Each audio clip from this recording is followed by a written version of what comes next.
Shalom les amis, shalom à la vie qui nous a réunis. Car Dieu a permis qu'on se dise ici Shalom, Shalom. Shalom, c'est la paix que se fait donner Jésus, Prince de paix. C'est lui que l'on nomme le moins fidèle. Shalom, Shalom. Shalom, au revoir, c'est tout notre espoir. Shalom à tous les hommes. Si chacun voulait, il apporterait les frères. Shalom. Shalom Israël, shalom Esaü, enfants de l'Éternel. Que séchez vos larmes, jetez tous vos âmes. Shalom. Shalom. Shalom à demain, la main dans la main, poursuivrons le chemin. La terre sait bien que Jésus règne au Shalom. Shalom. Shalom. Shalom. Alléluia.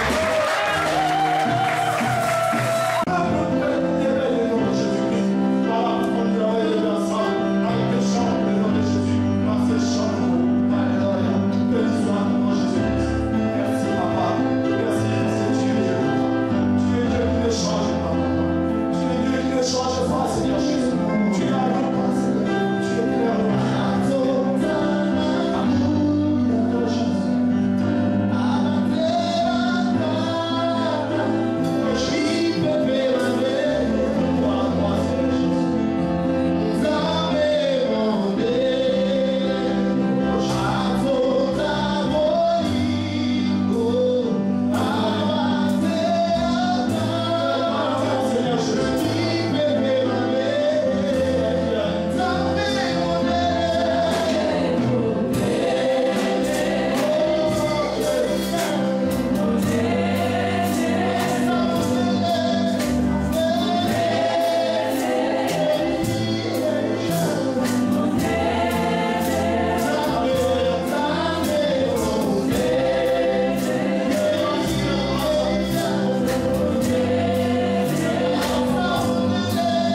soutiens, Seigneur, le Père.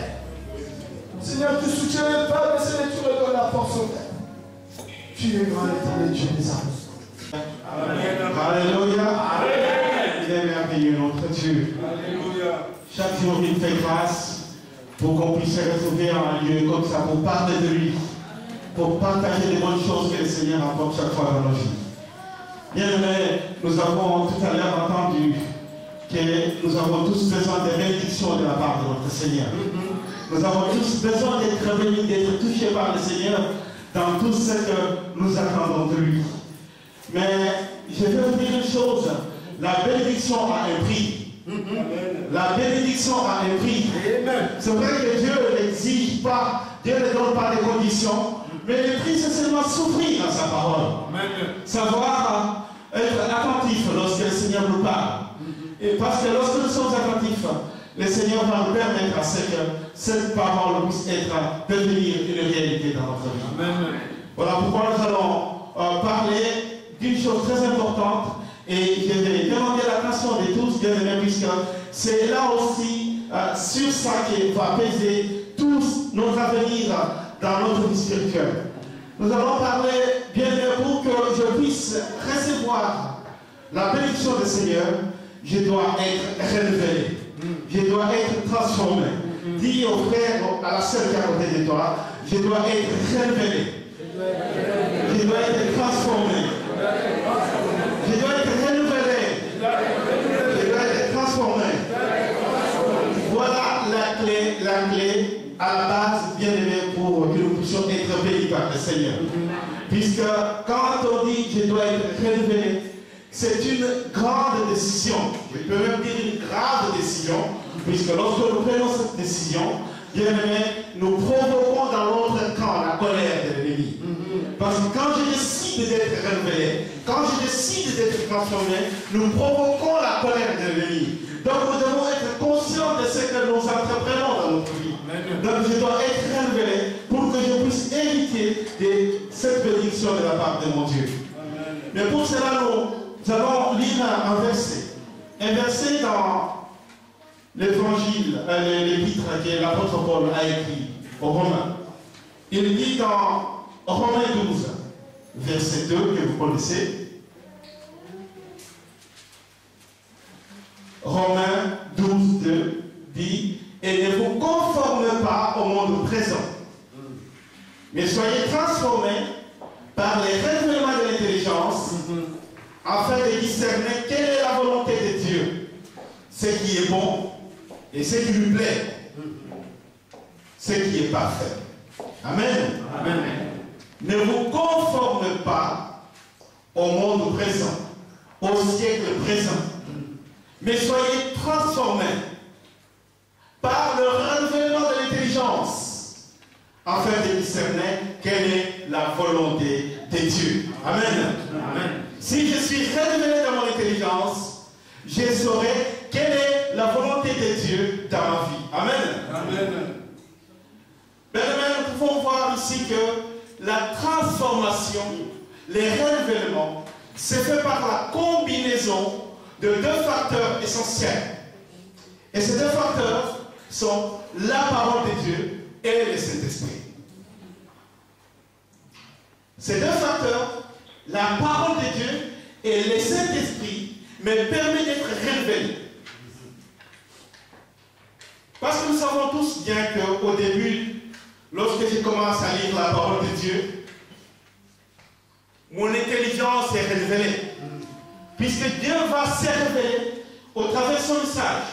Dieu va me parler au travers de sa parole. Et plus je lis la parole de Dieu, plus quelque chose change dans mon intelligence. Plus je lis la parole, plus quelque chose se transforme en moi. Lorsque je suis renouvelé en lisant la parole de Dieu, mon intelligence va amener la transformation de mon âme, de ma personne, de ce que je suis. Alléluia. Amen. Toute ma vie va être bouleversée. Alors lorsque l'intelligence va transformer mon âme, alors mon âme va s'aligner sur mon esprit, va s'aligner sur l'esprit du Seigneur. Alléluia. Amen. Nous avons besoin de cette transformation pour que tout puisse être changé dans notre vie. Et lorsque mon âme s'aligne sur mon esprit, c'est à ce moment-là que le Saint-Esprit prend le contrôle de toute chose. C'est à ce moment-là que le Saint-Esprit commence une transformation totale de tout mon être, de tout ce que je suis. Et ma vie chrétienne, dès ce moment bien-aimé, va commencer à devenir une vie équilibrée. Amen. Est-ce que vous me suivez? Amen. Lorsque le Saint-Esprit est au contrôle de tout ce que je suis, je vais avoir une vie chrétienne équilibrée. Quand nous lisons dans le Évangile de Jean, Évangile de Jean 1, chapitre 12 et verset 12, il dit: mais à tous ceux qui l'ont reçu, connaissez la suite, à tous ceux qui l'ont reçu, à tous ceux qui croient en son nom, il a donné le pouvoir de devenir enfants de Dieu. À tous ceux qui l'ont reçu, à tous ceux qui croient, ils ont reçu ce pouvoir de devenir enfants de Dieu. À ce moment donné, le Saint-Esprit qui loge dans mon esprit amène la nature divine, amène la nature de Dieu à moi.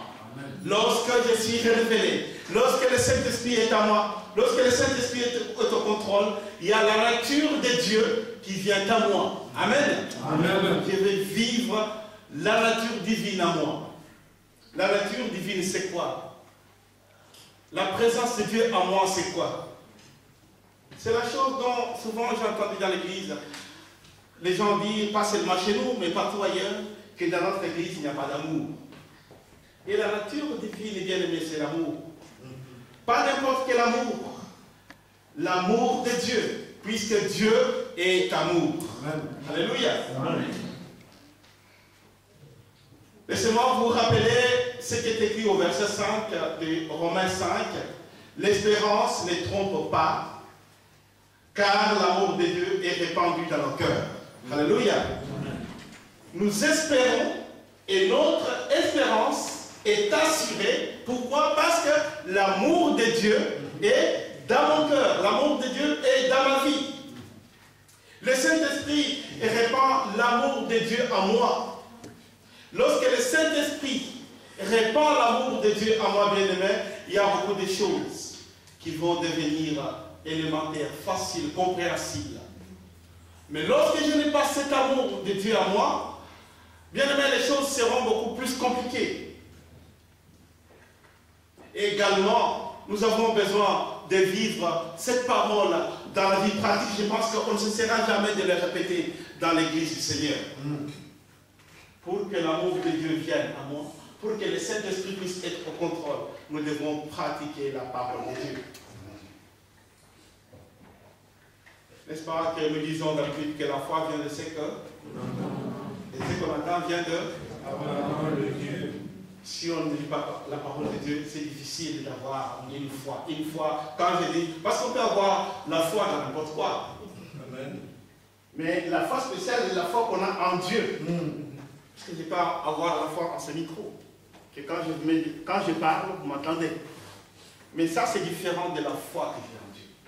La foi que j'ai en Dieu, c'est une foi qui transforme, qui change, qui bouleverse toute ma vie.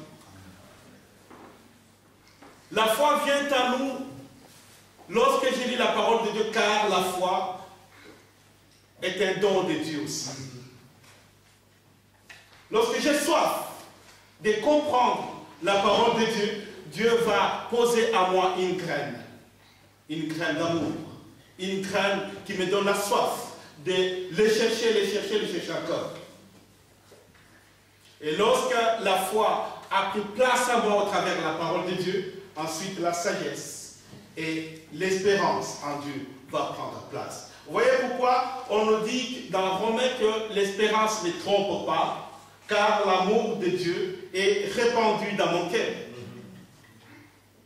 Donc nous devons faire très attention à toutes ces choses bien-aimées qui sont capitales pour notre vie de chrétien. La sagesse et l'espérance vient prendre place en nous lorsque nous savons mettre en pratique cette parole que nous écoutons jour et nuit. L'espérance et l'amour de Dieu viennent à moi. Et lorsque l'espérance et l'amour viennent à moi, c'est cela même qui fait qu'il y a en nous la nature divine, comme je l'ai dit tout à l'heure. Les enfants de Dieu, aujourd'hui en majorité, on s'accroche à l'espérance. Mais la foi profonde en Dieu et l'amour de Dieu manque. On espère, tout le monde veut vivre, tout le monde veut avoir le lendemain meilleur. Mais cela ne peut être possible que si j'ai la combinaison dans la foi que j'ai en mon Seigneur. Puisqu'on peut espérer dans n'importe quoi, on peut avoir la foi dans n'importe quoi, mais ce qui est très sûr pour nous chrétiens, c'est avoir la foi en Dieu. Puisque là, il y a une assurance. L'espérance et la foi profonde, bien-aimés, peuvent nous amener loin. Ces deux choses peuvent bouleverser tout état de notre vie. Je ne pense plus pour moi, je ne me mets plus sur la sellette, je ne suis plus la personne qui compte plus parce que je sais que c'est Dieu qui agit. Alors, l'apôtre Paul disait, ce n'est plus moi qui vis, mais le Christ qui vit en moi. À ce moment, je vais commencer à penser autrement, mettre Dieu à la base de toutes mes pensées parce que si je l'aime de toute ma vie, c'est Dieu qui conduira tout ce que je peux faire dans ma vie. Lorsque j'ai la foi profonde en Dieu, lorsque j'ai l'espérance profonde, lorsque ma vie commence à être transformée par la parole de Dieu bien-aimé, alors je vais voir qu'automatiquement, je vais arrêter de respecter. Mais je donnerai mon avis sur ce que je pense. Je vais avoir un souci de savoir comment faire progresser l'œuvre du Seigneur. Au lieu de penser, si je fais ceci, qu'est-ce que je vais gagner? Mais je vais chaque fois me demander dans le sens de trouver une solution meilleure pour la joie de mon Seigneur. La foi, l'espérance et l'amour de Dieu. Pas l'amour tout court, mais l'amour de Dieu. Cela peut nous permettre, bien sûr, d'être transformés complètement. Car voilà la clé, c'est que de cet amour, quand on a l'amour de Dieu en nous, de cet amour va sortir les fruits de l'esprit. Quand j'ai l'amour de Dieu, c'est-à-dire quand j'ai la passion de connaître qui est Dieu pour moi, qu'est-ce qu'il a fait dans ma vie. Je pense qu'elle était avec moi le jour de culte qu'on a quitté le moment de tristesse pour le départ de notre serviteur. J'ai parlé des psaumes 77, de ces grands psalmistes qui, quand on lit les psaumes 77, au départ, ils se posent pas mal de questions, des cris, des douleurs. Et puis à un moment, les psalmistes s'arrêtent pour se rappeler de ce que Dieu a fait dans sa vie. Et lorsqu'ils commencent à se rappeler de ce que Dieu a fait dans sa vie, les cris des douleurs disparaissent. Puisqu'à ce moment-là, ils commencent à adorer le Seigneur. Bien aimé, nous devons être accrochés dans la parole de Dieu pour que les cris de douleur puissent disparaître. Puisqu'à ce moment, c'est Dieu qui vient au contrôle. Voilà, tout à l'heure, on a parlé de la bénédiction. Cette bénédiction n'est possible que si nous savons nous accrocher à la parole de Dieu. S'accrocher, ce n'est pas seulement prendre cette parole comme ça, mais la prendre et la mettre en pratique. Amen. De l'amour de Dieu sort les fruits de l'esprit. Alors à ce moment-là, mon esprit va devenir une branche de l'arbre de vie. Et quel est l'arbre de vie? Pour moi, c'est qui? C'est Jésus-Christ. Nous lisons dans Jean 15, verset 15, il est le cèpe, et nous sommes les fruits qui sont attachés à cet arbre. Et notre arbre à nous, c'est Jésus-Christ. Dans le premier livre de Jean, chapitre 5, verset 20, en Jean, premier épître de Jean, chapitre 5, verset 20, la Bible nous dit ceci: nous savons que le Fils de Dieu est venu et qu'il nous a donné l'intelligence, afin que nous connaissions les véritables, dans d'autres versions, les vrais dieux. Nous sommes dans le véritable, dans son Fils Jésus-Christ. Celui-ci est Dieu véritable et la vie éternelle. Nous savons que le Fils de Dieu est venu et qu'il nous a donné l'intelligence afin que nous connaissions le vrai Dieu. Nous sommes unis au vrai Dieu, ça, pour ceux qui ont la version Seco, nous sommes unis au vrai Dieu si nous sommes unis à son Fils, Jésus-Christ. Donc, nous pouvons comprendre ici que mon esprit devient une branche, comme je l'ai dit tout à l'heure, du Saint-Esprit. Et le Saint-Esprit produit à ce moment-là les fruits de l'Esprit. Et au final, mon esprit montre au monde les fruits de l'Esprit. Nous disons qu'un bon arbre, on le verra par les fruits. Je pense qu'on peut cacher son caractère, on peut cacher ce qu'on fait, mais un jour tu feras une erreur. Là, on peut avoir plusieurs fruits, mais un jour, tu verras un fruit qui va devenir jaune. Puisqu'à l'intérieur, il y a une bête qui est en train de le ronger. Un bon arbre va être vu par ses fruits. Alors, lorsque je marche avec les fruits du Saint-Esprit, un jour, bien-aimé, ces fruits seront vus non seulement dans l'église chrétienne du Chablais, mais à travers le monde. Amen. Le Seigneur nous rappelle ici une chose très importante. Nous pouvons recevoir la bénédiction du Seigneur, ce qui est une demande qui est légale, une demande méritée des enfants de Dieu, parce que si nous pensons que nous sommes enfants de Dieu, nous disons il faut que Dieu nous donne quelque chose, que Dieu tourne son regard vers nous, que Dieu nous regarde. Mais pour cela, bien aimé, nous devons, il y a un prix, nous devons nous accrocher à la parole de Dieu. Dieu nous demande de ne juger personne, comme il dit dans l'évangile de Matthieu 7, versets 17 à 20.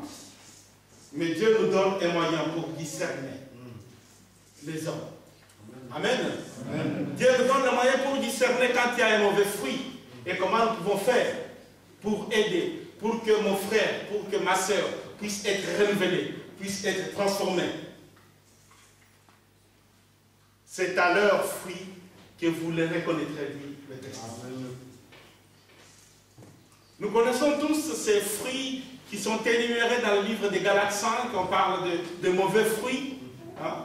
Je vous recommande d'aller lire Galates 5, je vous recommande même de lire tout Galates 5 parce qu'il y a beaucoup de choses qui sont très importantes. On nous parle des mauvais fruits et on nous parle de bons fruits. Des mauvais fruits qui sont 15 et de bons fruits qui sont seulement 9. Mais souvent nous avons préféré de marcher dans le 15 au lieu de marcher dans le 9. C'est comme si on veut te donner un poids, 15 kilos. Quand tu essayes, tu sens bien que ça pèse beaucoup. Et à côté, il y a 9 kilos. On dit qu'est-ce que tu veux choisir? Tu préfères prendre les 15 kilos, puisqu'il y a peut-être quelque chose que tu aimes là-dedans. Tu préfères tomber et se relever, au lieu de prendre les 9 kilos qui sont moins légers. Et les enfants de Dieu aujourd'hui, c'est comme ça. On préfère souvent prendre le 15 kilos au lieu de 9. Puisque ça nous arrange. Parce que nous aimons bien la colère. Nous aimons bien les disputes. Nous aimons bien les divisions. Nous aimons bien la haine des fois. Nous aimons bien nous bagarrer. Et ces choses, on voit combien les enfants de Dieu s'accrochent là-dedans. Alors que les 9 bons fruits sont très légers et très souples. Je ne vois pas ce qui me fera du mal à aimer mon frère. Au contraire, nous devons devenir plus forts. Mais l'ennemi a trouvé l'astuce, c'est nous diviser pour qu'il puisse régner lui. Mais nous aimons être divisés, alors que le Seigneur nous recommande d'être ensemble. Les enfants de Dieu préfèrent marcher dans la division au lieu de marcher dans l'unité. Bien aimé, lorsque mon esprit est renouvelé, je vais commencer à comprendre les royaumes de Dieu. Amen. On nous parle souvent de le royaume de Dieu, mais cela n'est possible que lorsque mon esprit est renouvelé. Car c'est mon esprit qui est uniquement, ou qui est la seule, le lien, comme je le disais autrefois, quand je dois me connecter à l'internet, j'ai besoin d'avoir la connexion, et c'est l'esprit qui me permet de me connecter au Seigneur. C'est l'esprit qui est la relation entre moi et Dieu. Mais pour que l'Esprit puisse avoir la place à moi, bien-aimé, je dois marcher dans les bons fruits. Je dois marcher dans les bons fruits du Seigneur. Je dois avoir de l'amour, je dois avoir de la patience.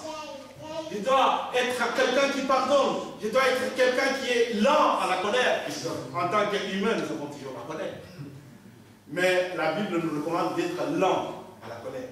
Même si on peut être en colère, mais la Bible nous dit aussi que le soleil ne se couche pas sur ta colère. Amen. Amen. Qu'avant le soir, je puisse me rappeler que voilà, aujourd'hui, il y a quelque chose que j'ai fait qui n'allait pas. Je demande pardon au Seigneur. C'est pourquoi, bien aimé, quand on voit dans l'église les gens qui respectent tout le temps,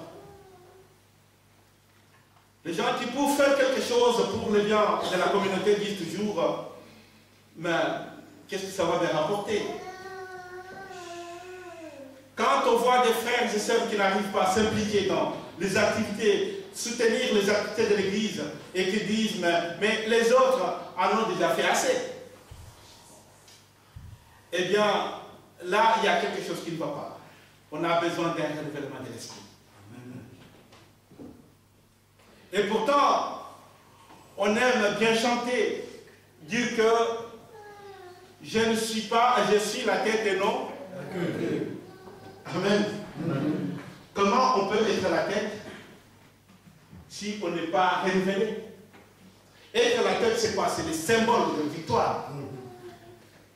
C'est quelqu'un qui gagne. C'est quelqu'un qui est sûr, qui a une assurance, que quand je demande quelque chose, quel que soit le temps, le Seigneur va l'accomplir dans ma vie. Mais comment on peut être la tête si on vit en s'accrochant à la queue? Amen. On veut être la tête, mais on s'accroche à la queue. Mais on finira par être la queue, devenir la queue aussi. Le Seigneur veut que nous soyons renouvelés pour que nos vies puissent être changées, transformées.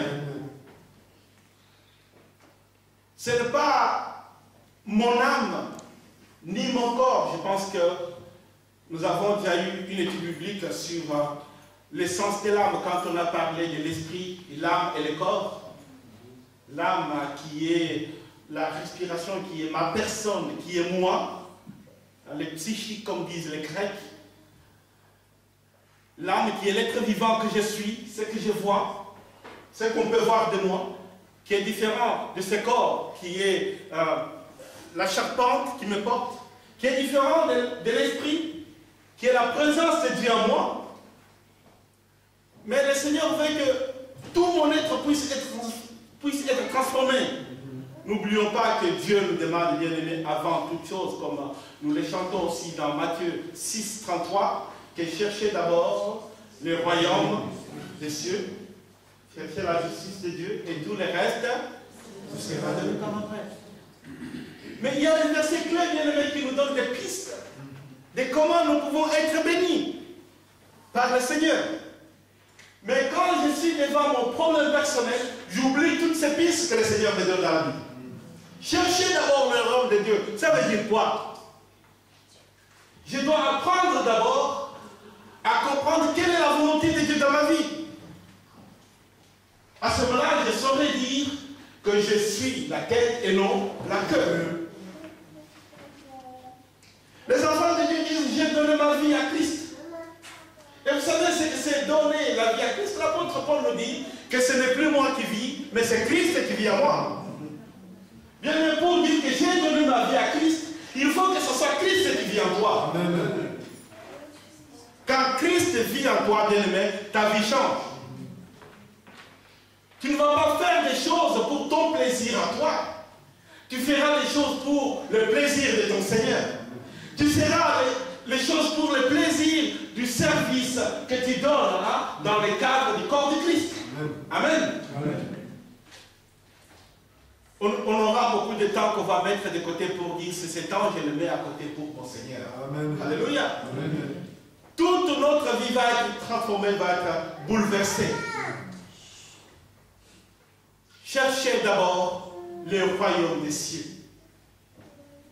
Cela veut dire aussi qu'avant de chercher un mari, avant de chercher une femme, avant de chercher à avoir un enfant, avant de chercher un travail, avant de chercher un appartement, avant de chercher une guérison, avant de chercher de changer, de partir dans un autre pays, quel que soit ton projet, il faut d'abord chercher la volonté de Dieu.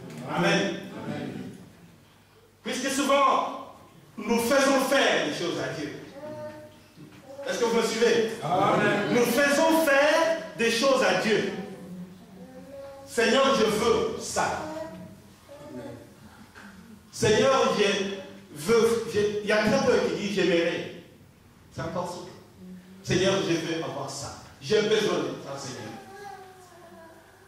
Mais il suffit que je fasse comme ça et que le Seigneur s'élève pour moi. Bien aimé, je dois d'abord entrer dans l'intimité avec le Seigneur.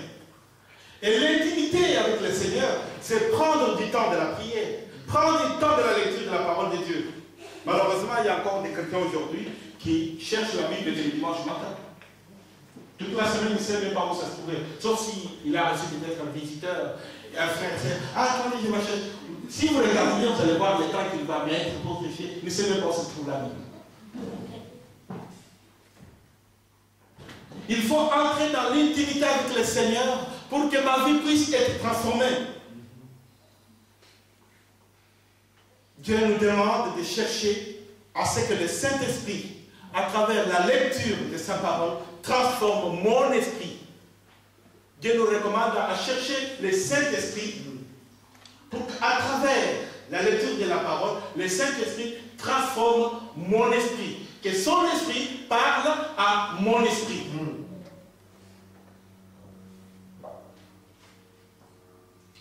Demandez à ce que le Saint-Esprit renouvelle, suivez-moi bien, et renouvelle mon honnêteté envers Dieu. Les enfants de Dieu aujourd'hui, malheureusement, sont beaucoup plus malhonnêtes dans le Seigneur. Ils sont beaucoup plus malhonnêtes. Entre ce que nous faisons quand nous sommes dans ces lieux, et ce que nous faisons ailleurs, ou ce que nous faisons dans les cœurs, dans ces cadres privés où personne ne peut avoir accès, ce n'est pas la même chose que ce que tout le monde peut voir. Voilà pourquoi Jésus recommandait souvent les pharisiens. Amen. Amen. La plupart des enfants de Dieu aujourd'hui sont malhonnêtes. Nous vivons dans la malhonnêteté devant le Seigneur. Mais comment nous pouvons être renouvelés? Comment nous pouvons être la tête et non la queue? Si nous vivons malhonnêtes devant le Seigneur. Le Seigneur veut que nous soyons du pur sang, comme disait Pilate. C'est Pilate, il avait un problème. On en parlait une autre fois. Il avait un problème pour libérer Jésus, mais ce n'était pas facile pour lui. Parce qu'il y avait les prêtres, les pasteurs aujourd'hui, et les grands juifs qui disaient qu'il faut que cet homme soit condamné, soit crucifié, puisqu'il a blasphémé. Pilate a tout essayé. Ça n'a pas marché. Jusqu'au jour de la résurrection, que les gens vont comprendre qu'ils ont fait une erreur. Mais c'était déjà trop tard. Mais ce n'est pas trop tard pour nous aujourd'hui. Le Seigneur nous donne encore le temps de changer, de transformer, pour que nous puissions nous mettre au service du Seigneur, pour que nous puissions nous mettre à l'écoute du Seigneur chaque instant dans notre vie, bien aimé.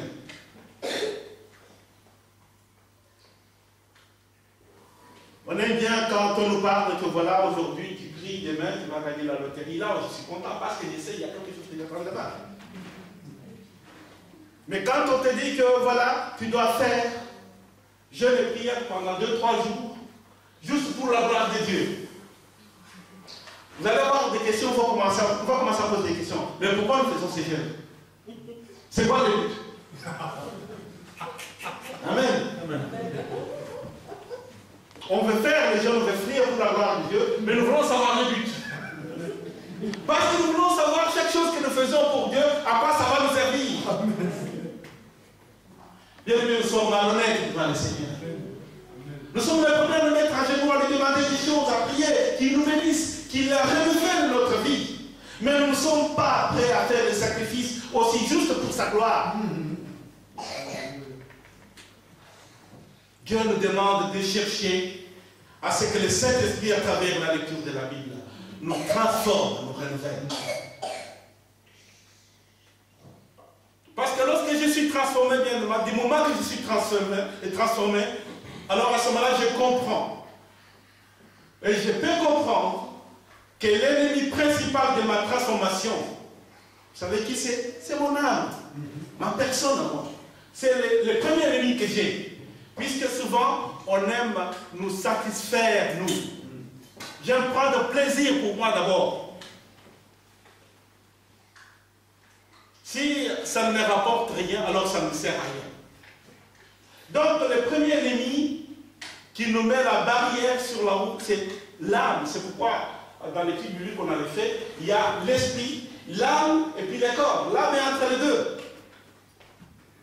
L'âme peut donner toutes ses idées au corps. Alors, vous allez voir, le corps va être bien habillé, va être bien maquillé, va être bien présentable. L'esprit est en train de souffrir, est en train de dire, mais c'est pas ça qu'il faut faire. Il faut changer, il faut transformer. Mais entre l'esprit et le corps, il y a l'âme. L'âme, c'est ma personnalité, c'est moi. C'est ce qu'on peut voir par tout le monde. Et le moi là est conduit par les moi internes, les psy. Mais nous devons bien aimer chercher à ce que nous puissions être contrôlés par l'esprit. Amen. Lorsque l'esprit est révélé, je vais commencer à comprendre le royaume de Dieu. Comme je l'ai dit tout à l'heure, l'esprit est la seule relation qui est entre moi et mon Dieu. Ce n'est pas l'âme. Et souvent, les phrases les plus terribles qui peuvent être dites sont... Souvent, les gens disent, je suis né comme ça. Donc, je suis comme ça. Vous m'acceptez ou vous me rejetez. Je suis comme ça. Vous ne pouvez pas me changer. Les enfants de Dieu doivent être transformés. Amen. Il y a ceux qui disent, mais je suis comme ça, c'est la nature. Ah, ce n'est pas ta nature, tu dois avoir la nature de Dieu. La nature divine en toi. Et cela va changer ta façon de réfléchir. Parce qu'un chrétien non transformé va être une source de douleur. Va être une source de douleur non seulement pour lui-même, pour son époux, pour son épouse, pour ses enfants, et finalement pour son église. Parce qu'il fera souvent cavalier seul. Il va chercher les décisions qui lui plaisent.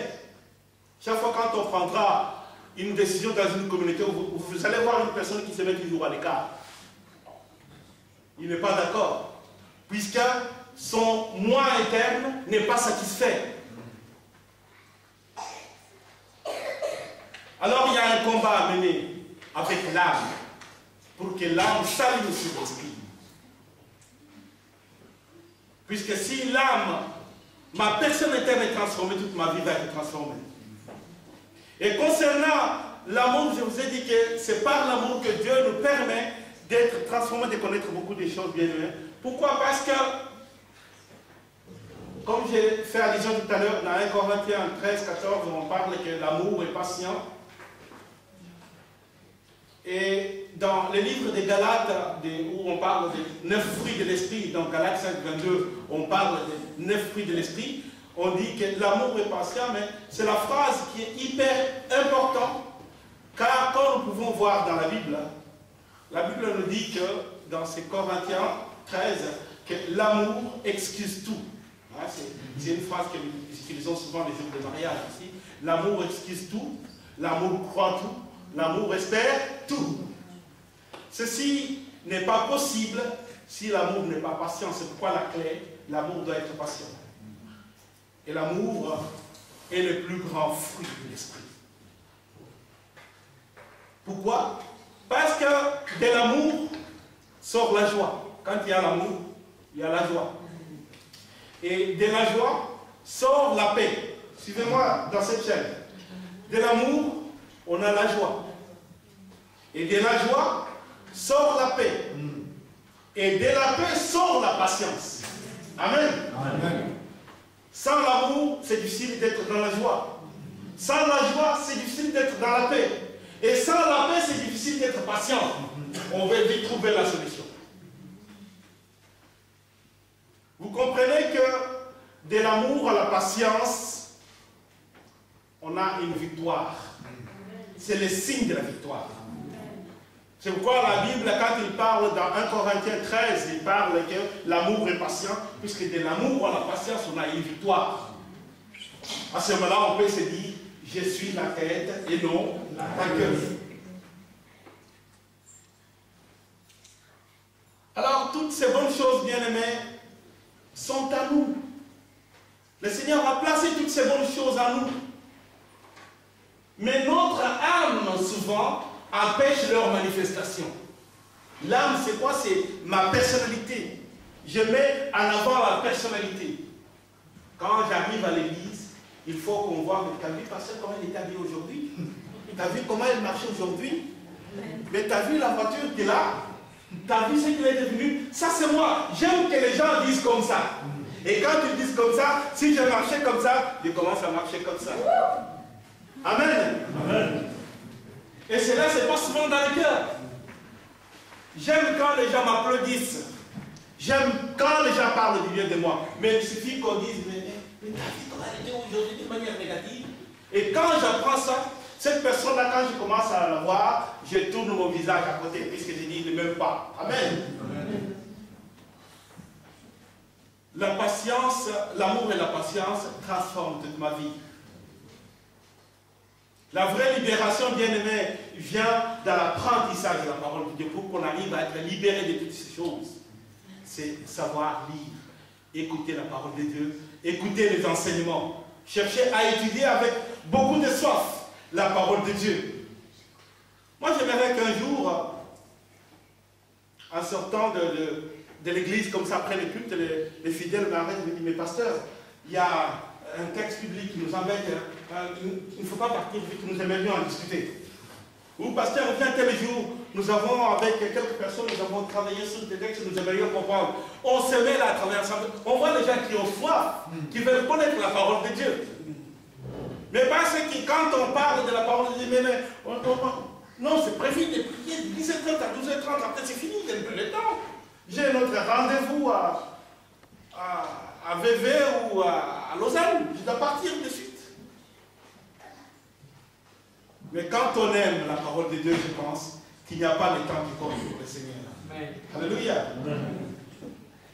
Chercher à approfondir les choses de Dieu, les mettre en pratique, c'est là ce que j'appelle la démonstration en œuvre de la vérité de Dieu. On cherche à montrer la démonstration de cette vérité, de cette présence de Dieu. Cette soif de se laisser guider par le Saint-Esprit démontre que Jésus est puissant. Là, on montre à tous que Jésus est puissant. Car la connaissance de la parole de Dieu, l'enseignement de la parole de Dieu bien-aimé permet d'élever les niveaux. On passe des niveaux A à un niveau B. Sinon, on va chercher, on va rester des bébés spirituels. L'apôtre Paul disait, combien de temps on va vous donner du lait? Combien de temps? Il y a les enfants de Dieu qui sont dans l'église depuis des années, mais ils ne changent jamais. Et pourtant, ils connaissent par cœur. C'est ça le drame. Ils connaissent par cœur les textes. Mais il suffit que tu dises quelque chose qu'ils venaient peut-être de réciter dans la Bible. Tout de suite, tu vois la personne qui change. Il était rouge, il devient vert. Alors, c'est là où il y a un problème. On n'est pas encore révélé. Si on passe d'un état à un état comme ça, négatif, tout de suite, il y a quelque chose. J'ai besoin d'être transformé.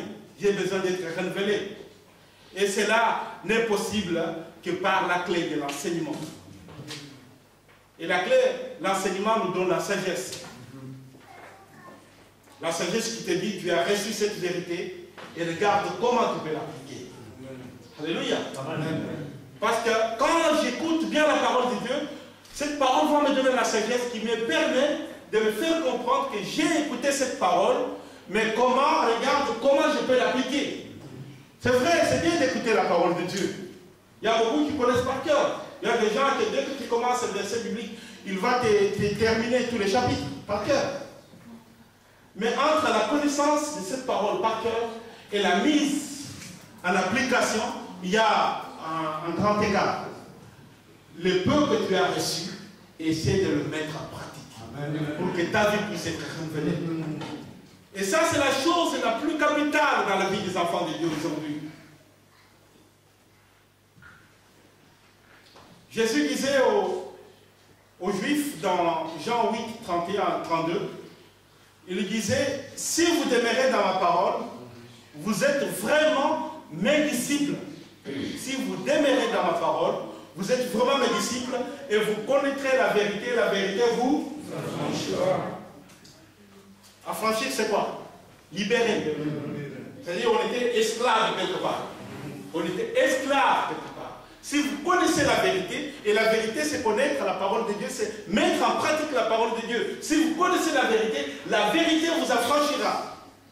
Donc Jésus est en train de nous dire ici quelque part, nous sommes esclaves de quelque chose. Il y a quelque chose qui nous retient pour que nous ne puissions pas vivre profondément, vivre pleinement la bénédiction de notre Dieu. Mais le Seigneur veut que nous puissions être affranchis, que nous puissions être libérés. Mais pour cela, il faut connaître la vérité. Mais connaître la vérité, c'est mettre en pratique la parole de Dieu. Amen. Amen. Cela nous permettra de ne plus vivre dans une sorte d'échec où nous avons l'impression qu'il n'y a rien qui nous réussit. L'amour de Dieu bien-aimé ne faillit jamais. L'amour de Dieu bien-aimé ne divorce pas. Alléluia. Amen.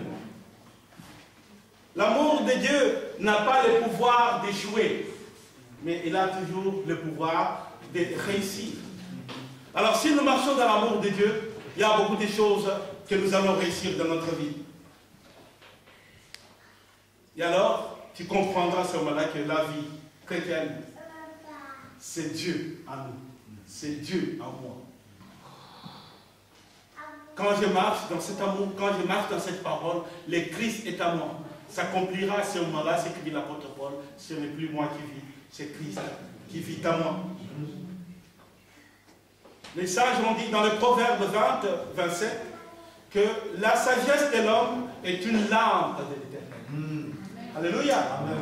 La sagesse de l'homme est une lampe de l'Éternel. Quand on est homme sage, on est lampe de l'Éternel. Puisque sur ton passage, tu illumineras des gens qui sont encore dans l'obscurité. La sagesse de l'homme est une lampe de l'Éternel. Donc notre esprit est la lampe de Dieu.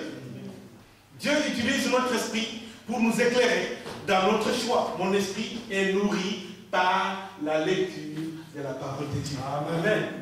Mon esprit est nourri par cette lecture. Donc l'homme doit vivre de toute la parole qui sort de la bouche de Dieu. Hein? Nous aimons bien dire cette parole à chaque fois que nous voulons prendre le temps de partager le message. Alors le Seigneur nous dit aujourd'hui, bien-aimés, ne vous conformez pas au monde présent. Mais soyez transformés par les renouvellements de l'intelligence. Parce que cela va vous permettre de discerner quelle est la volonté de Dieu. Cela va nous permettre de changer ma vie, de changer mon orientation, de changer mon jugement par rapport aux autres. D'être un homme sincère, d'être un homme réconciliant. La réconciliation est tellement difficile aujourd'hui. D'être quelqu'un qui est réconciliant, d'être quelqu'un qui aime, d'être quelqu'un qui est prêt à porter la douleur des autres. Quand je vois mon frère, ma soeur qui a des douleurs qui traversent le moment difficile, ça ne sera pas pour moi une occasion pour aller en parler aux autres en riant, mais je vais en parler en priant, en disant qu'est-ce que nous pouvons faire pour nous. Amen. Amen. Et c'est là que nous allons devenir une communauté, une forte communauté. Quand je suis renouvelé, beaucoup de choses vont changer dans ma vie. Je me rappelle encore bien quand on était là, juste à côté, avant de venir ici. Il y avait une telle passion des changements. Il y avait un tel dévouement des changements. À un moment, je me disais, c'est peut-être moi, les pasteurs, j'ai pas assez de foi. Parce que les fidèles poussaient. Mais pasteurs, nous sommes prêts, nous pouvons tout faire pour être bien chez nous. Amen. Amen. C'est vrai, on est venu avec cette joie, avec cette force. Mais quand je regarde, on dirait qu'il y a quelque chose qui est en train de s'affaiblir. On dirait qu'il y a ceux qui touchaient comme ça, les chariots qui sont en train de rester à l'arrière alors que les autres sont en train d'avancer. Où est parti le premier amour? Où est parti le premier amour? Bien aimé, si nous voulons être une communauté forte, si nous voulons être de ces enfants-là vers qui le Seigneur tourne toujours son regard, nous devons regarder notre premier amour. Amen. Nous dire qu'est-ce qui a fait qu'aujourd'hui je sois ce que je suis devenu. Je suis quelqu'un qui traîne le pied. Amen. Amen. Le Seigneur veut que nous ayons ce premier amour pour que nous puissions avancer avec un bon témoignage, parce que nous sommes une lampe. La sagesse de l'homme est une lampe pour l'Éternel. Donc lorsque nous prenons la main par la main, lorsque nous avançons avec cette même passion, je pense que nous serons une lampe pour l'Éternel. Non seulement ici à Aigle, mais aussi dans toute la Suisse aussi. Amen. Amen. Le Seigneur nous recommande aujourd'hui de prier, que chacun prie pour qu'il soit révélé. Pour que l'amour qui est disparu en lui puisse revenir. Pour que l'amour premier puisse reprendre la place. Pour que la passion que nous avions pour le Seigneur puisse revenir, en fait que nous puissions avancer ensemble. Amen. Marc 8, 35 pour terminer nous dit, car celui qui voudra sauver sa vie, la perdra. Mais celui qui perdra sa vie à cause de moi et des bonnes nouvelles, la sauvera. Alors si nous voulons sacrifier certaines de nos choses que nous aimons bien pour la gloire de l'Éternel, bien aimés, nous serons bénis par le Seigneur. Et nous verrons cette bénédiction que le Seigneur a dit qu'il nous viendra. Cette bénédiction-là, le Seigneur a placé au milieu de nous. Mais il faut savoir aller la chercher. Amen. Elle est là. La bénédiction n'a jamais été loin. C'est comme si on est en train de marcher en se disant, mais la bénédiction est en train de se rendre. Non, la bénédiction ne s'est jamais déplacée. Mais nous tournons, nous faisons comme Moïse. Vous savez, Moïse, quand il a vu le feu sur la montagne, les buissons qui étaient en train de... la présence de Dieu, qui ne se consument pas, il a dit, mais pour que je vaille bien, il faut que je fasse un détour. Amen. Il pouvait arriver tout de suite, mais il faut qu'il fasse un détour. Donc, pour Moïse, c'était un temps aussi du changement. Mais nous, les enfants de Dieu aujourd'hui, c'est beaucoup plus le temps du changement, mais c'est le temps de la faiblesse. Amen. Amen. Le Seigneur veut que nous nous réveillons. Amen. Veut que nous revenions vers lui. Veut que nous puissions être une personne. Veut que dans cette église, maintenant, je me limite à l'église chrétienne du Chablais. Veut qu'ici, nous puissions être une unité. Amen. Une personne, un homme. Amen. Amen. Un homme avec H majuscule. Que nous puissions savoir prendre les soucis de mon frère et de ma soeur. Que nous puissions savoir partager le problème. Que nous puissions savoir qu'est-ce que mon frère est en train de traverser aujourd'hui. Qu'est-ce que ma soeur est en train de traverser aujourd'hui. Soyons unis, bien aimés. Faisons comme les Français. Vous savez, les Français, quand ils sont ailleurs, quand ils sont là, je disais encore à la maison il n'y a pas longtemps, quand ils chantent la Marseillaise, quand ils sont pendant la guerre ou quelque chose, du moment qu'ils chantent la Marseillaise, ils deviennent plus forts. Parce qu'ils pensent à l'hymne national, quelque chose qui les unit. Les Américains aussi, c'était la même chose. Il y a aussi d'autres pays qui le font. Mais on voit ce qu'on voit le plus souvent. Dès qu'on chante la Marseillaise, tu vois, ils sont prêts à mourir ensemble. Donc, bien aimé, lorsque nous sommes accrochés à la parole de Dieu, pensons à avancer ensemble. Amen. Soyons une personne, soyons une unité. Et là, nous allons devenir plus forts. Ne regardons pas ce que l'autre a fait, mais regardons ce que nous pouvons faire ensemble. Amen. Le Seigneur veut que nous marchions ensemble. Parce qu'aujourd'hui, il y a beaucoup qui sont en train de s'affaiblir. C'est ce que l'ennemi veut. Il veut que nous affaiblissions pour qu'il nous puisse gagner, pour que nous devenions vraiment la queue et non la tête. Amen. Le Seigneur veut que vous laissiez les têtes. Alléluia. Amen. Et aujourd'hui, j'ai entendu encore tout à l'heure, la victoire est à toi. Amen. Le Seigneur veut te donner cette victoire. Je ne sais pas quel est le problème que tu as, je ne sais pas quel est le souci que tu as, mais le Seigneur dit que la victoire est à toi. Amen. Un jour devant le Seigneur, c'est comme 1000 ans. 1000 ans devant le Seigneur, c'est comme un jour. Il y a les jours de Dieu. Il y a les jours de Dieu pour toi. Tu te dis peut-être que ça fait longtemps que j'ai entendu. Ça fait longtemps que j'ai prié. Mais il y a les jours de Dieu pour toi. Dieu sait quand est-ce qu'il a signé dans son cahier, dans son agenda, que voilà, ça c'est l'accomplissement de la promesse de tel frère, de telle sœur. Il y a une promesse à toi qui est déjà signée dans l'agenda de notre Seigneur. Amen. Mais la seule chose, reste fidèle. Sois transformé. Sois renouvelé. Et le Seigneur accomplira sa promesse. Amen. Que le Seigneur vous bénisse. Amen.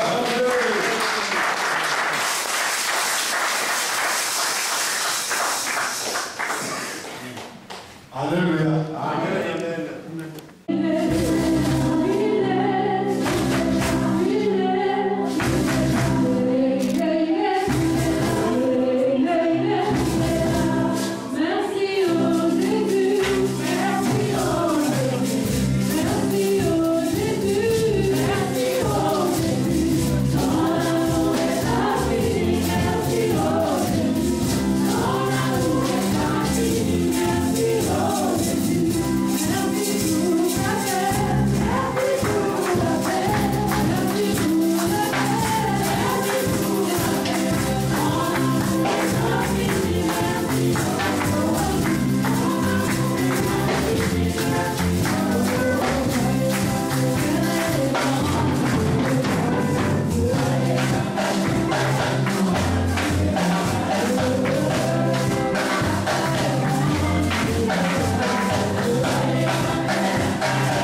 c'est Jésus-Christ.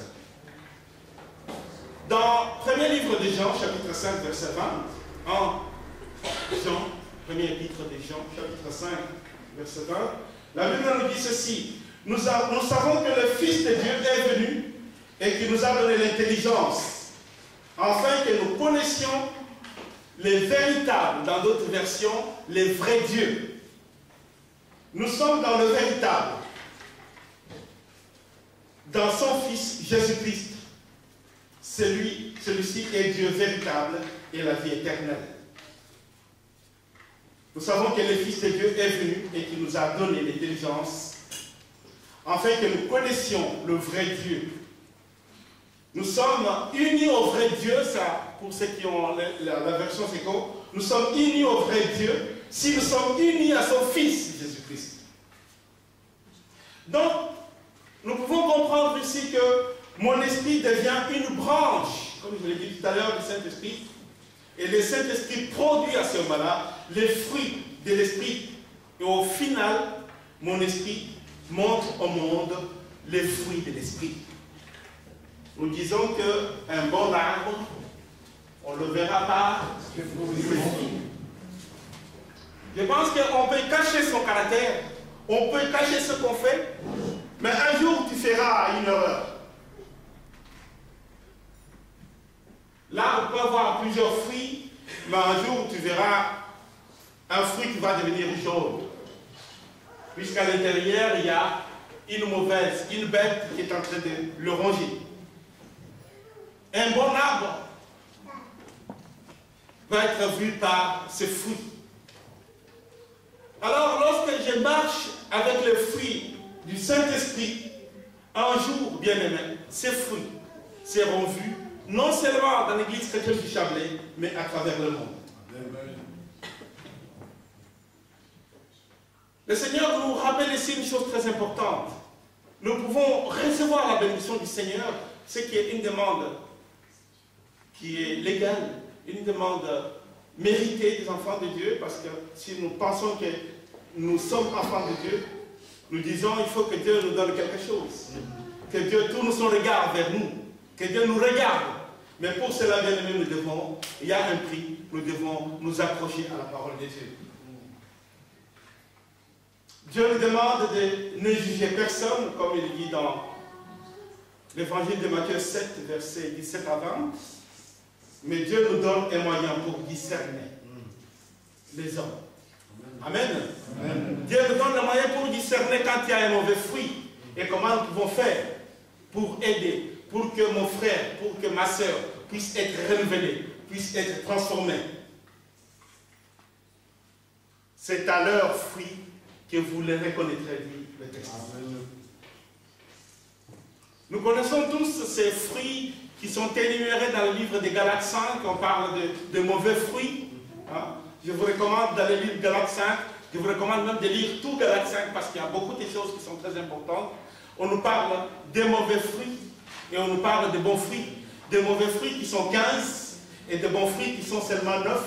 Mais souvent nous avons préféré de marcher dans le 15 au lieu de marcher dans le 9. C'est comme si on veut te donner un poids, 15 kilos. Quand tu essayes, tu sens bien que ça pèse beaucoup. Et à côté, il y a 9 kilos. On dit qu'est-ce que tu veux choisir? Tu préfères prendre les 15 kilos, puisqu'il y a peut-être quelque chose que tu aimes là-dedans. Tu préfères tomber et se relever, au lieu de prendre les 9 kilos qui sont moins légers. Et les enfants de Dieu aujourd'hui, c'est comme ça. On préfère souvent prendre le 15 kilos au lieu de 9, puisque ça nous arrange. Parce que nous aimons bien la colère, nous aimons bien les disputes, nous aimons bien les divisions, nous aimons bien la haine des fois, nous aimons bien nous bagarrer. Et ces choses, on voit combien les enfants de Dieu s'accrochent là-dedans. Alors que les 9 bons fruits sont très légers, très souples. Je ne vois pas ce qui me fera du mal à aimer mon frère. Au contraire, nous devons devenir plus forts. Mais l'ennemi a trouvé une astuce, c'est nous diviser pour qu'il puisse régner lui. Mais nous aimons être divisés, alors que le Seigneur nous recommande d'être ensemble. Les enfants de Dieu préfèrent marcher dans la division au lieu de marcher dans l'unité.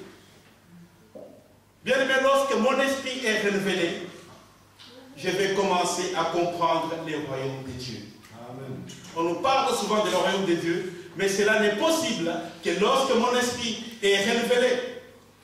Car c'est mon esprit qui est uniquement, ou qui est la seule, les liens, comme je le disais autrefois, quand je dois me connecter à l'Internet, j'ai besoin d'avoir la connexion. Et c'est l'esprit qui me permet de me connecter au Seigneur. C'est l'esprit qui est la relation entre moi et Dieu. Mais pour que l'esprit puisse avoir la place à moi, bien aimé, je dois marcher dans les bons fruits. Je dois marcher dans le bon fruit du Seigneur. Je dois avoir de l'amour, je dois avoir de la patience. Je dois être quelqu'un qui pardonne. Je dois être quelqu'un qui est lent à la colère. En tant qu'humain, nous avons toujours la colère. Mais la Bible nous recommande d'être lent à la colère. Même si on peut être en colère, mais la Bible nous dit aussi que le soleil ne se couche pas sur ta colère. Amen. Amen. Qu'avant le soir, je puisse me rappeler que voilà, aujourd'hui, il y a quelque chose que j'ai fait qui n'allait pas. Je demande pardon au Seigneur. C'est pourquoi, bien aimé, quand on voit dans l'église les gens qui respectent tout le temps, les gens qui, pour faire quelque chose pour le bien de la communauté, disent toujours, mais qu'est-ce que ça va me rapporter? Quand on voit des frères et sœurs qui n'arrivent pas à s'impliquer dans les activités, soutenir les activités de l'église, et qui disent, mais les autres en ont déjà fait assez, eh bien, là, il y a quelque chose qui ne va pas. On a besoin d'un renouvellement de l'esprit. Et pourtant, on aime bien chanter, dire que je ne suis pas, je suis la tête et non la queue. Amen. Amen. Comment on peut être la tête si on n'est pas révélé? Être la tête, c'est quoi? C'est le symbole de victoire.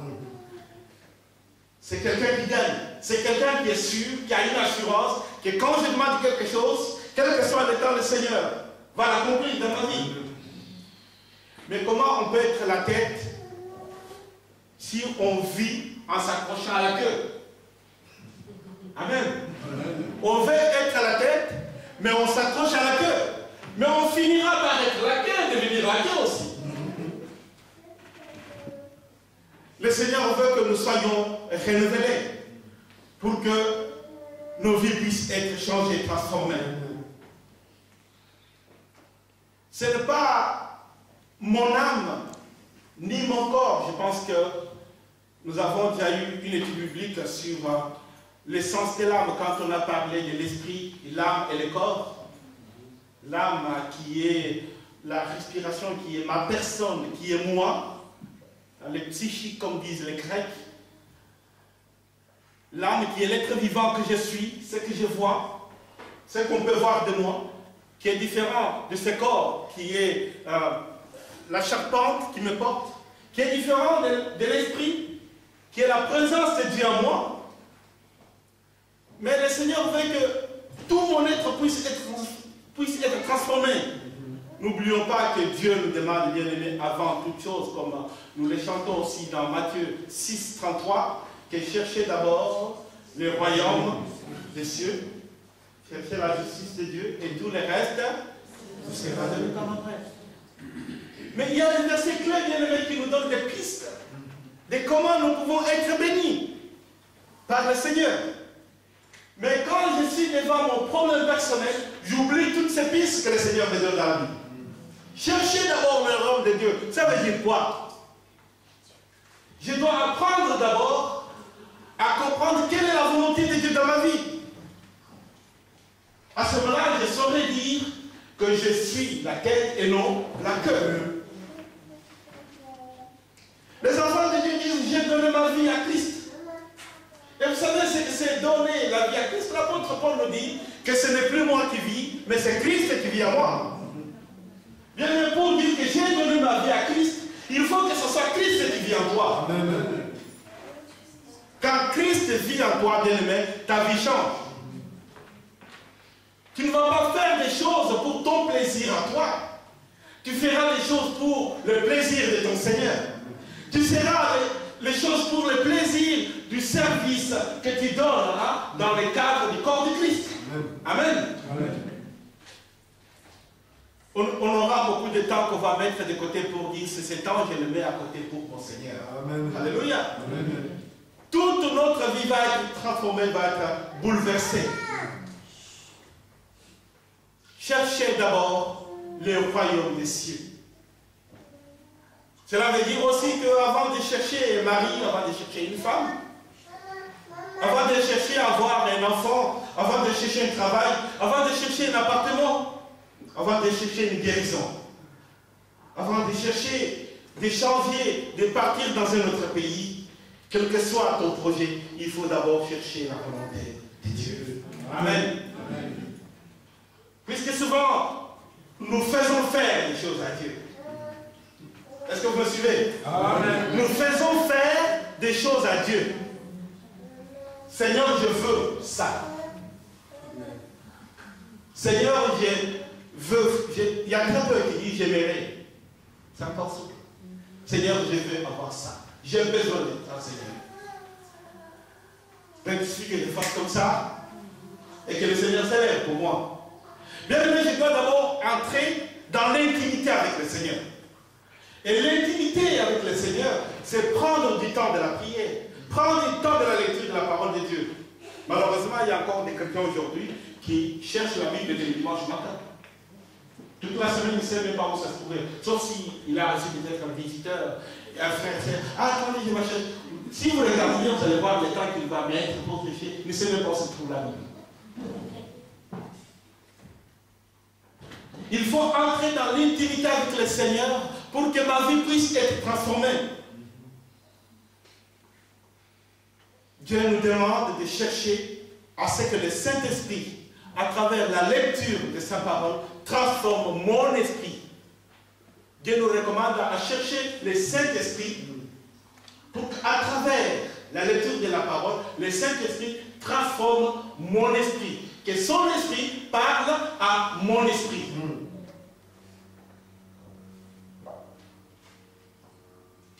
Demandez à ce que le Saint-Esprit renouvelle, suivez-moi bien, et renouvelle mon honnêteté envers Dieu. Les enfants de Dieu aujourd'hui, malheureusement, ils sont beaucoup plus malhonnêtes devant le Seigneur. Ils sont beaucoup plus malhonnêtes. Entre ce que nous faisons quand nous sommes dans ces lieux, et ce que nous faisons ailleurs, ou ce que nous faisons dans les cœurs, dans ces cadres privés où personne ne peut avoir accès, ce n'est pas la même chose que ce que tout le monde peut voir.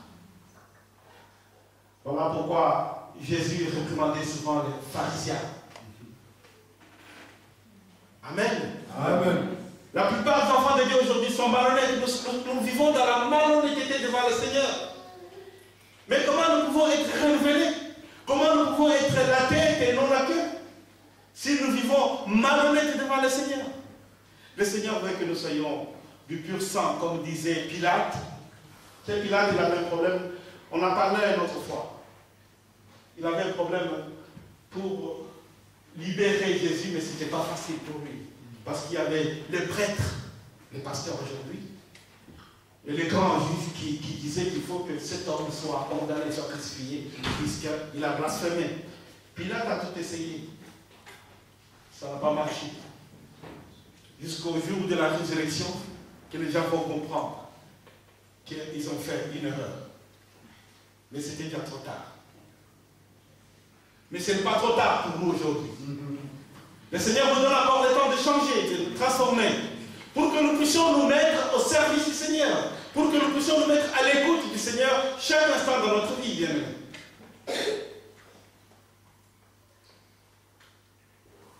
On aime bien quand on nous parle que voilà, aujourd'hui tu pries, demain tu vas gagner la loterie. Là, je suis content parce que je sais qu'il y a quelque chose qui est en train de battre. Mais quand on te dit que voilà, tu dois faire jeûne et prière pendant 2-3 jours, juste pour la gloire de Dieu. Vous allez avoir des questions, on va commencer à poser des questions. Mais pourquoi nous faisons ces jeûnes? C'est quoi le but? Amen. On veut faire, les gens nous veulent fuir pour la gloire de Dieu, mais nous voulons savoir le but. Parce que nous voulons savoir chaque chose que nous faisons pour Dieu, à quoi ça va nous servir. Bien aimé, nous sommes malhonnêtes devant le Seigneur. Nous sommes les premiers à nous mettre à genoux, à lui demander des choses, à prier, qu'il nous bénisse, qu'il renouvelle notre vie. Mais nous ne sommes pas prêts à faire des sacrifices aussi justes pour sa gloire. Dieu nous demande de chercher à ce que le Saint-Esprit, à travers la lecture de la Bible, nous transforme, nous renouvelle. Parce que lorsque je suis transformé, bien du moment que je suis transformé, alors à ce moment-là, je comprends. Et je peux comprendre que l'ennemi principal de ma transformation, vous savez qui c'est? C'est mon âme, ma personne à moi. C'est le premier ennemi que j'ai. Puisque souvent, on aime nous satisfaire, nous. J'aime prendre plaisir pour moi d'abord. Si ça ne me rapporte rien, alors ça ne me sert à rien. Donc, le premier ennemi qui nous met la barrière sur la route, c'est l'âme. C'est pourquoi, dans l'étude biblique qu'on avait fait, il y a l'esprit, l'âme et puis le corps. L'âme est entre les deux. L'âme peut donner toutes ses idées au corps. Alors, vous allez voir, le corps va être bien habillé, va être bien maquillé, va être bien présentable. L'esprit est en train de souffrir, est en train de dire, mais c'est pas ça qu'il faut faire. Il faut changer, il faut transformer. Mais entre l'esprit et le corps, il y a l'âme. L'âme, c'est ma personnalité, c'est moi. C'est ce qu'on peut voir par tout le monde. Et le moi là est conduit par le moi interne, les psy. Mais nous devons bien aimer chercher à ce que nous puissions être contrôlés par l'esprit. Amen.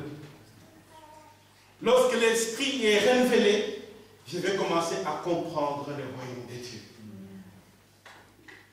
Comme je l'ai dit tout à l'heure, l'esprit est la seule relation qui est entre moi et mon Dieu. Ce n'est pas l'âme. Et souvent, les phrases les plus terribles qui peuvent être dites sont...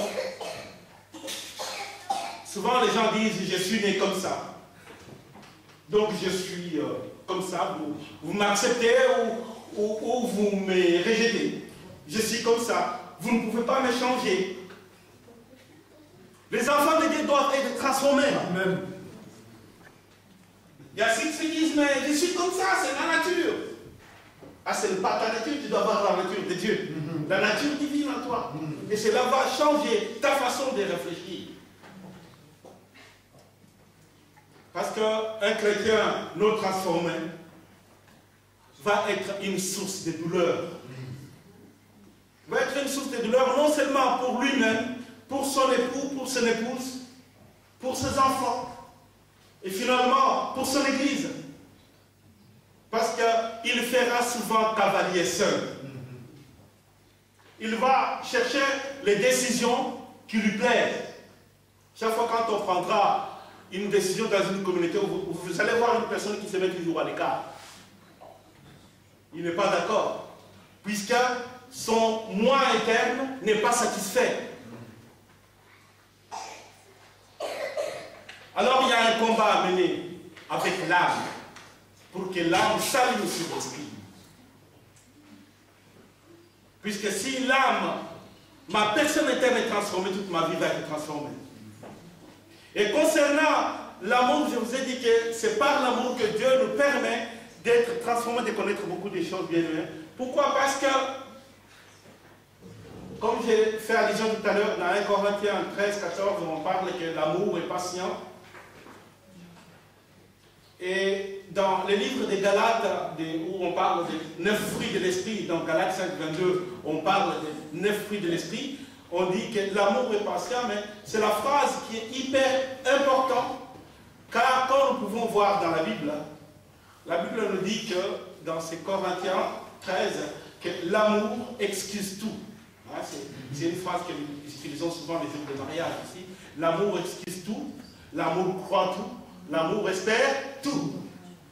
Ceci n'est pas possible si l'amour n'est pas patient. C'est pourquoi la clé, l'amour doit être patient. Et l'amour est le plus grand fruit de l'esprit. Pourquoi? Parce que de l'amour sort la joie. Quand il y a l'amour, il y a la joie. Et de la joie sort la paix. Suivez-moi à cette chaîne. De l'amour, on a la joie. Et de la joie sort la paix. Et de la paix sort la patience. Amen. Amen. Sans l'amour, c'est difficile d'être dans la joie. Sans la joie, c'est difficile d'être dans la paix. Et sans la paix, c'est difficile d'être patient. On va vite trouver la solution. Vous comprenez que de l'amour à la patience, on a une victoire. C'est le signe de la victoire. C'est pourquoi la Bible, quand il parle dans 1 Corinthiens 13, il parle que l'amour est patient, puisque de l'amour à la patience, on a une victoire. À ce moment-là, on peut se dire, je suis la tête et non la queue. Alors, toutes ces bonnes choses, bien-aimés, sont à nous. Le Seigneur a placé toutes ces bonnes choses à nous. Mais notre âme, souvent, empêche leur manifestation. L'âme, c'est quoi? C'est ma personnalité. Je mets en avant la personnalité. Quand j'arrive à l'église, il faut qu'on voit, mais tu as vu pasteur comment il est habillé aujourd'hui? Tu as vu comment il marche aujourd'hui? Mais tu as vu la voiture qu'il a? Tu as vu ce qu'il est devenu? Ça, c'est moi. J'aime que les gens disent comme ça. Et quand ils disent comme ça, si je marchais comme ça, je commence à marcher comme ça. Amen. Amen. Et cela se passe souvent dans le cœur. J'aime quand les gens m'applaudissent.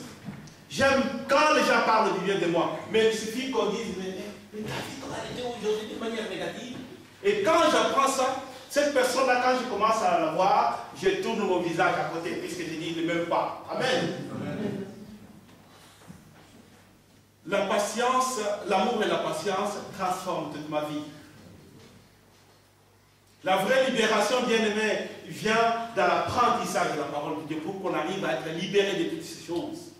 C'est savoir lire, écouter la parole de Dieu, écouter les enseignements, chercher à étudier avec beaucoup de soif la parole de Dieu. Moi, j'aimerais qu'un jour, en sortant de l'église, comme ça, après le culte, les fidèles m'arrêtent et me disent, mais pasteur, il y a un texte public qui nous embête, il ne faut pas partir vite, nous aimerions en discuter. Ou pasteur, viens tel jour, nous avons, avec quelques personnes, nous avons travaillé sur des textes, nous aimerions comprendre. On se met là à travailler ensemble. On voit des gens qui ont soif, qui veulent connaître la parole de Dieu. Mais parce que quand on parle de la parole de Dieu, non, c'est prévu de prier de 17h à 12h30, après c'est fini, il n'y a plus le temps. J'ai notre rendez-vous à VV ou à Lausanne, je dois partir de suite. Mais quand on aime la parole de Dieu, je pense qu'il n'y a pas de temps qui compte pour le Seigneur. Amen. Alléluia. Amen. Chercher à approfondir les choses de Dieu, les mettre en pratique, c'est là ce que j'appelle la démonstration en œuvre de la vérité de Dieu. On cherche à montrer la démonstration de cette vérité, de cette présence de Dieu. Cette soif de se laisser guider par le Saint-Esprit démontre que Jésus est puissant. Là, on montre à tous que Jésus est puissant. Car la connaissance de la parole de Dieu, l'enseignement de la parole de Dieu bien-aimé permet d'élever les niveaux. On passe d'un niveau A à un niveau B. Sinon, on va chercher, on va rester des bébés spirituels. L'apôtre Paul disait, combien de temps on va vous donner du lait? Combien de temps? Il y a les enfants de Dieu qui sont dans l'église depuis des années, mais ils ne changent jamais. Et pourtant, ils connaissent par cœur. C'est ça le drame. Ils connaissent par cœur les textes. Mais il suffit que tu dises quelque chose qu'ils venaient peut-être de réciter dans la Bible. Tout de suite, tu vois la personne qui change. Il était rouge, il devient vert. Alors, c'est là où il y a un problème. On n'est pas encore renouvelé. Si on passe d'un état à un état comme ça, négatif, tout de suite, il y a quelque chose. J'ai besoin d'être transformé. J'ai besoin d'être renouvelé. Et cela n'est possible que par la clé de l'enseignement. Et la clé, l'enseignement nous donne la sagesse. La sagesse qui te dit, tu as reçu cette vérité et regarde comment tu peux l'appliquer. Alléluia. Amen.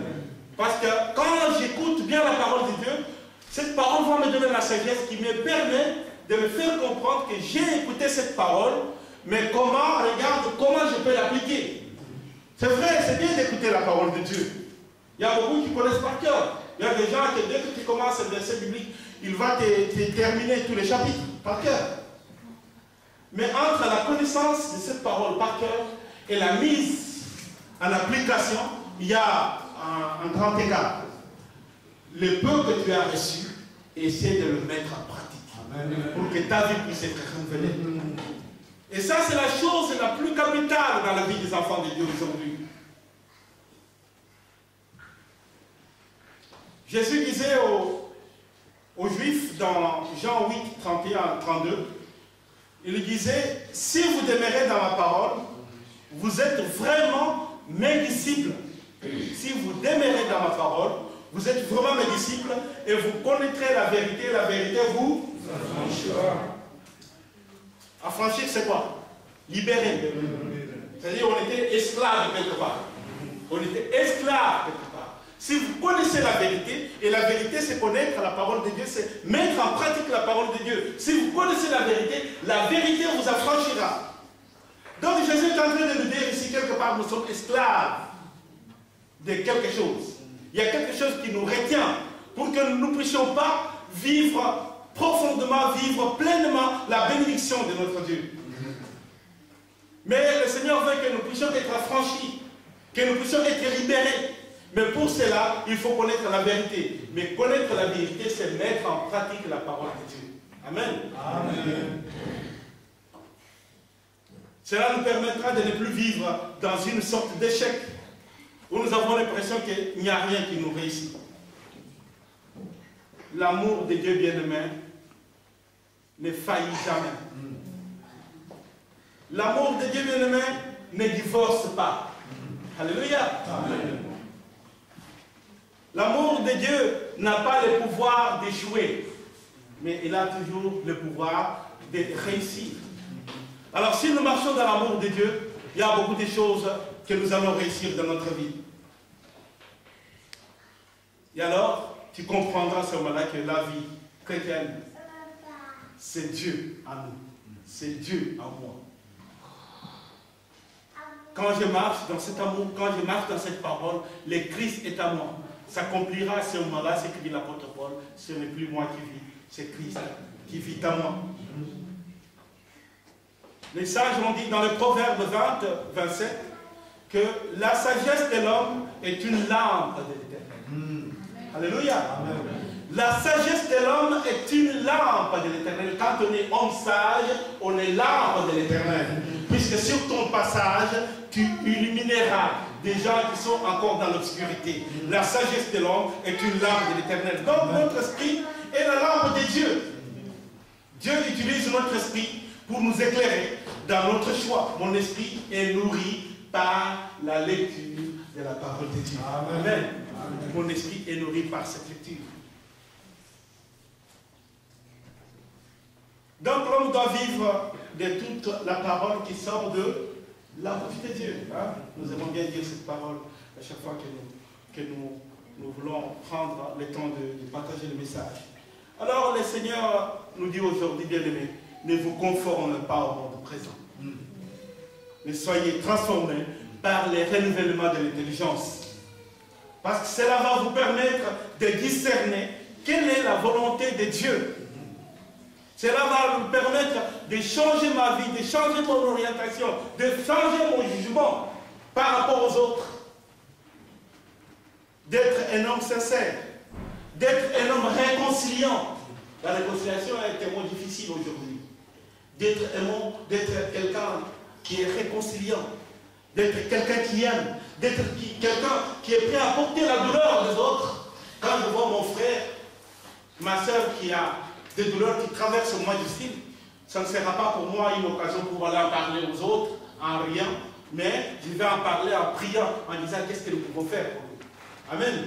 Amen. Et c'est là que nous allons devenir une communauté, une forte communauté. Quand je suis renouvelé, beaucoup de choses vont changer dans ma vie. Je me rappelle encore, bien aimé, quand on était là, juste à côté, avant de venir ici. Il y avait une telle passion des changements. Il y avait un tel dévouement des changements. À un moment, je me disais, peut-être moi, les pasteurs, je vais passer 2 fois. Parce que les fidèles poussaient. Mais pasteurs, nous sommes prêts, nous pouvons tout faire pour être bien chez nous. Amen. Amen. C'est vrai, on est venu avec cette joie, avec cette force. Mais quand je regarde, on dirait qu'il y a quelque chose qui est en train de s'affaiblir. On dirait qu'il y a ceux qui touchent comme ça, les chariots qui sont en train de rester à l'arrière alors que les autres sont en train d'avancer. Où est parti le premier amour? Où est parti le premier amour?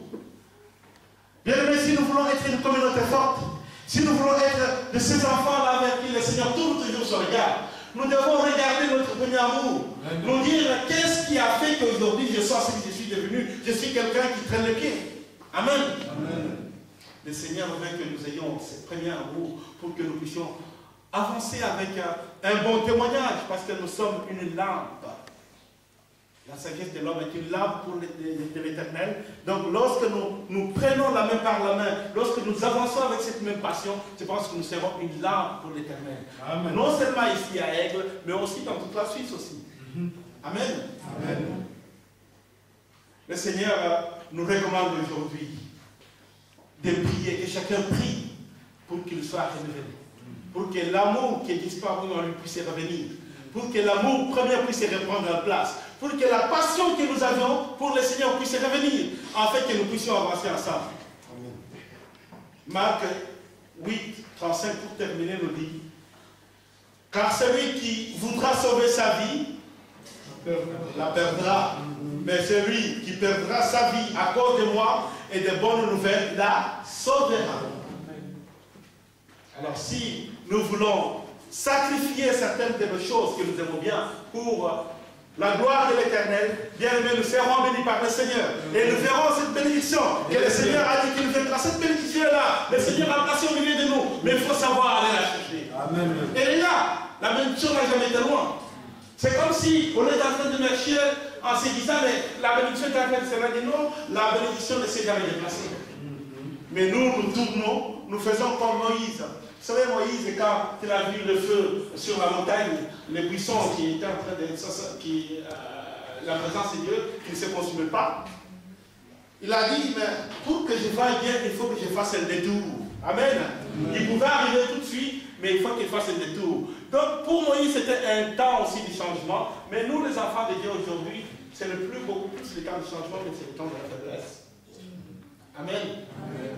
Le Seigneur veut que nous nous réveillons. Amen. Veut que nous revenions vers lui. Veut que nous puissions être une personne. Veut que dans cette église, de là, je me limite à l'église chrétienne du Chablais. Veut qu'ici, nous puissions être une unité. Amen. Une personne, un homme. Amen. Amen. Un homme avec H majuscule. Que nous puissions savoir prendre les soucis de mon frère et de ma soeur. Que nous puissions savoir partager le problème. Que nous puissions savoir qu'est-ce que mon frère est en train de traverser aujourd'hui. Qu'est-ce que ma soeur est en train de traverser aujourd'hui. Soyons unis, bien aimés. Faisons comme les Français. Vous savez, les Français, quand ils sont ailleurs, quand ils sont là, je disais encore à la maison il n'y a pas longtemps, quand ils chantent la Marseillaise, quand ils sont pas mal ailleurs ou quelque chose, du moment qu'ils chantent la Marseillaise, ils deviennent plus forts. Parce qu'ils pensent à l'hymne national, quelque chose qui les unit. Les Américains aussi, c'était la même chose. Il y a aussi d'autres pays qui le font. Mais on voit ce qu'on voit le plus souvent. Dès qu'on chante la Marseillaise, tu vois, ils sont prêts à mourir ensemble. Donc, bien aimé, lorsque nous sommes accrochés à la parole de Dieu, pensons à avancer ensemble. Amen. Soyons une personne, soyons une unité. Et là, nous allons devenir plus forts. Ne regardons pas ce que l'autre a fait, mais regardons ce que nous pouvons faire ensemble. Amen. Le Seigneur veut que nous marchions ensemble. Parce qu'aujourd'hui, il y a beaucoup qui sont en train de s'affaiblir. C'est ce que l'ennemi veut. Il veut que nous affaiblissions pour que nous puissions gagner, pour que nous devenions vraiment la queue et non la tête. Amen. Le Seigneur veut que vous laissiez les têtes. Alléluia. Amen. Et aujourd'hui, j'ai entendu encore tout à l'heure, la victoire est à toi. Amen. Le Seigneur veut te donner cette victoire. Je ne sais pas quel est le problème que tu as, je ne sais pas quel est le souci que tu as, mais le Seigneur dit que la victoire est à toi. Amen. Un jour devant le Seigneur, c'est comme 1000 ans. 1000 ans devant le Seigneur, c'est comme Un jour, il y a les jours de Dieu. Il y a les jours de Dieu pour toi. Tu te dis peut-être que ça fait longtemps que j'ai entendu. Ça fait longtemps que j'ai prié. Mais il y a les jours de Dieu pour toi. Dieu sait quand est-ce qu'il a signé dans son cahier, dans son agenda, que voilà, ça c'est l'accomplissement de la promesse de tel frère et de telle sœur. Il y a une promesse à toi qui est déjà signée dans l'agenda de notre Seigneur. Amen. Mais la seule chose, reste fidèle. Sois transformé. Sois renouvelé. Et le Seigneur accomplira sa promesse. Que le Seigneur vous bénisse.